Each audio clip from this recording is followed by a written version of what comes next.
পেহেলগামে ভয়াবহ সন্ত্রাসী হামলায় কমপক্ষে ২৬ জন নিরীহ পর্যটক নিহত হওয়ার পর দেশ জুড়ে ক্ষোভের ঝড় ওঠে। অন্যদিকে বাংলাদেশের দিকে যদি নজর রাখা যায় তাহলে সেখানেও রয়েছে অরাজক পরিস্থিতি। সেখানে হিন্দুদের ওপরে চলছে আক্রমণ, আবার জেল থেকে বেরিয়ে গিয়েছে কিছু জিহাদি। সেক্ষেত্রে বর্তমানে বাংলাদেশে এমন পরিস্থিতি তৈরি হয়েছে যে সেখানে জেল থেকে বের হওয়া জিহাদিরা ভারতে ঢুকতে পারে বলে আশঙ্কা রয়েছে। আবার এই অরাজক পরিস্থিতিতে ভারতে অনুপ্রবেশের মতন ঘটনাও বৃদ্ধি পাচ্ছে। সেক্ষেত্রে সীমান্তে নজরদারি চলছে। সীমান্ত দিয়ে যাতে কোনো অনুপ্রবেশকারী ঢুকতে না পারে তার জন্য নিরাপত্তাও বাড়ানো হয়েছে। এত কিছুর পর কিছুতেই আটকানো যাচ্ছে না অনুপ্রবেশকারীদের। আবারও অবৈধভাবে ভারত বাংলাদেশ দুই দেশের পরিচয়পত্র সহ গ্রেফতার করা হলো এক বাংলাদেশিকে। এরপর প্রশ্ন উঠতে শুরু করেছে যে ওই বাংলাদেশি কী উদ্দেশ্যে অবৈধভাবে ভারতে এসেছিল। তাহলে কি এর নেপথ্যে অন্য কোনো উদ্দেশ্য ছিল? সেই বিষয়টাও খতিয়ে দেখা হচ্ছে।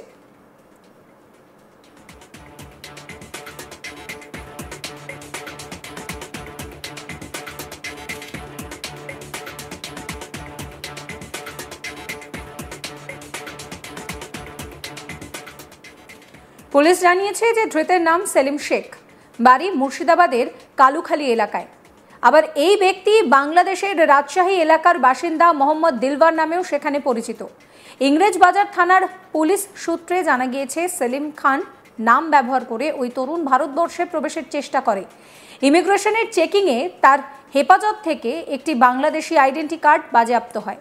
এরপরই অ্যাম্বাসি থেকে ওই ব্যক্তির পরিচয় যাচাই করা হয়। সামনে আসে মোহাম্মদ দিলওয়ারের পরিচয়, আর তারপর তাকে গ্রেফতার করে পুলিশ। দুটো দেশের পরিচয়পত্র নিয়ে তিনি কি করছিলেন এই প্রশ্ন দানা বাঁধছে। ইংরেজবাজার থানায়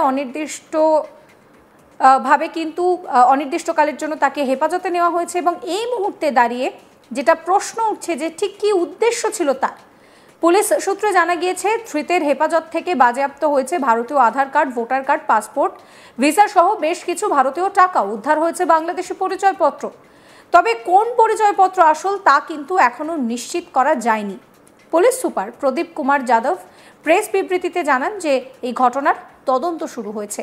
ধৃত বাংলাদেশিকে 7 দিনের পুলিশি হেফাজতের আবেদন করে মালদা জেলা আদালতে তোলা হয় এবং তারপর পুলিশ যেটা জানাচ্ছে যে বিচারক 6 দিনের পুলিশি হেফাজতের আবেদন মঞ্জুর করেন। এই ঘটনায় শুরু হয়েছে রাজনৈতিক চাপানুতর। তৃণমূলের বক্তব্য বর্ডার কেন্দ্রীয় সরকার কন্ট্রোল করে। বিজেপির ভ্রান্ত নীতির জন্যই অনুপ্রবেশ বাড়ছে। তৃণমূল নেতা শুভময় বসু কি বলছেন শোনাবো।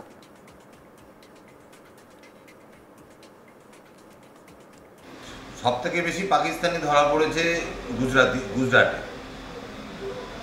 আর হিন্দু মুসলমান করেই বিজেপি পশ্চিমবাংলার রাজনীতিতে ক্ষমতায় আসার চেষ্টা করছে। দেখুন, ভারতের নির্বাচন কমিশন ভোটার কার্ড তৈরি করে, ভারত সরকার বর্ডার কন্ট্রোল করে। এই বিষয়গুলো এইভাবে যদি দেখা যায় তাহলে দেখা যাবে যে কেন্দ্রের ভ্রান্তনীতি, বিজেপির ভ্রান্তনীতির জন্য এই অনুপ্রবেশের ঘটনা ঘটছে। পশ্চিমবঙ্গ সরকার যখনই কোনো অনুপ্রবেশের পায় তারা পুলিশের হাতে তুলে দেয় এবং সঠিক ব্যবস্থা নেয়। পাল্টা বিজেপির দাবি রাজ্য প্রশাসনের গাফিলতির জন্যই বাইরে থেকে লোকজন এসে এখানে এইভাবে অবাধে ঘোরাফেরা করতে পারছে। তারা এই রাজ্যের পরিচয়পত্র বানাচ্ছে। বিজেপির জেলা সভাপতি অজয় গাঙ্গুলি কি বলছেন শোনাবো। ভোট ব্যাংকের স্বার্থে বিরোধী দল বিজেপি যখন বলছিল যে মালদা জুড়ে একটা পাসপোর্ট জালিয়াতির জায়গা, একটা ভোটের কার্ড জালিয়াতির জায়গা এবং একটা আধার কার্ডের জালিয়াতির জায়গা হয়েছে এবং এটা পুলিশ প্রশাসন জানে। আজকে যে ধরা পড়েছে মোদিপুর বর্ডারে, তার বাংলাদেশেরও কার্ড, মুর্শিদাবাদেও কার্ড, পাসপোর্টও তার কাছে আছে। মানে একই ব্যক্তি ভোটের সময় বাংলাদেশে গিয়ে ভোট দিচ্ছে, তারপরে চলে আসছে ভারতবর্ষে সমস্ত জায়গায় পাসপোর্ট, জাল পাসপোর্ট দেখিয়ে ভোটের কাজে ব্যস্ত থাকছে, নানা রকম উগ্রপন্থী কার্যকলাপের সঙ্গে যুক্ত থাকছে, সন্ত্রাসবাদী কার্যকলাপের সঙ্গে যুক্ত থাকছে এবং এরাই মোথাবাড়ি, শামশেরগঞ্জ থেকে আরম্ভ করে পাল্লালপুর সমস্ত জায়গায় গন্ডগোল করে বেড়াচ্ছে। পুলিশ যখন খোঁজাখুঁজি শুরু করছে, চিরুনি তল্লাশি করছে, তখন তারা পাসপোর্টের বিনিময়ে বাইরে চলে যাচ্ছে এবং এইটা সরকারি প্রশাসন যন্ত্রের সাহায্যেই হচ্ছে। প্রশাসন যদি সজাগ থাকে প্রশাসনের লোক যদি যুক্ত না থাকে তাহলে কোনো ব্যক্তি Aadhaar card, voter card, PAN card, সর্বোপরি পাসপোর্ট এইটা করতে পারবে না। আর সরকার প্রশাসন এই ব্যাপারে উদাসীন।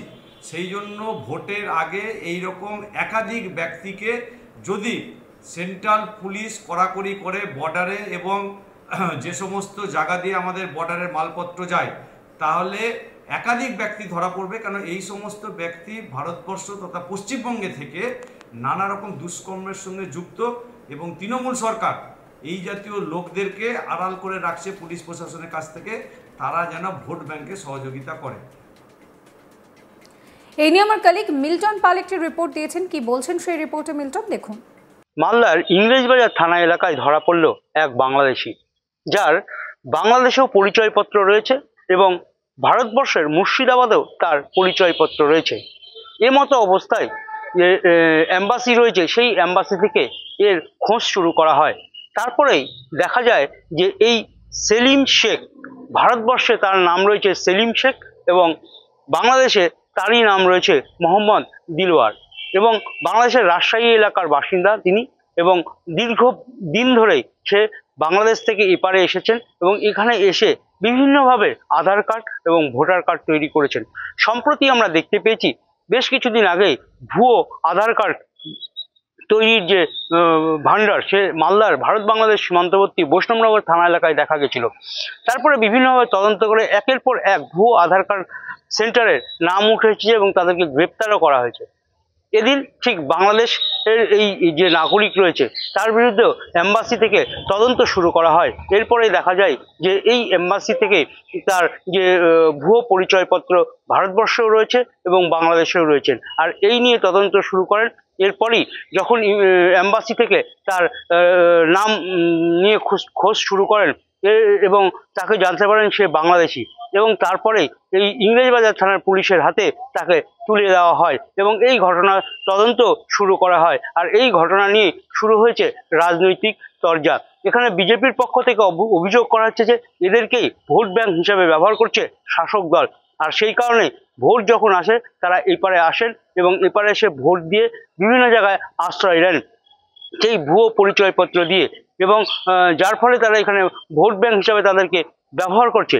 ইতিমধ্যে এই ঘটনা নিয়ে তদন্ত শুরু করেছেন এবং যদিও বিজেপির পক্ষে আরও অভিযোগ করা হয়েছে যে এই বিষয়টি রাজ্য সরকারকে দেখা উচিত, না হলে এটা দিনের পর দিন বাড়তে থাকবে, তাই বিজেপির পক্ষ থেকে বিরোধিতা করা হবে। ইতিমধ্যে এই ঘটনা নিয়ে তদন্ত করে ওই বাংলাদেশিকে গ্রেপ্তার করা হয়েছে।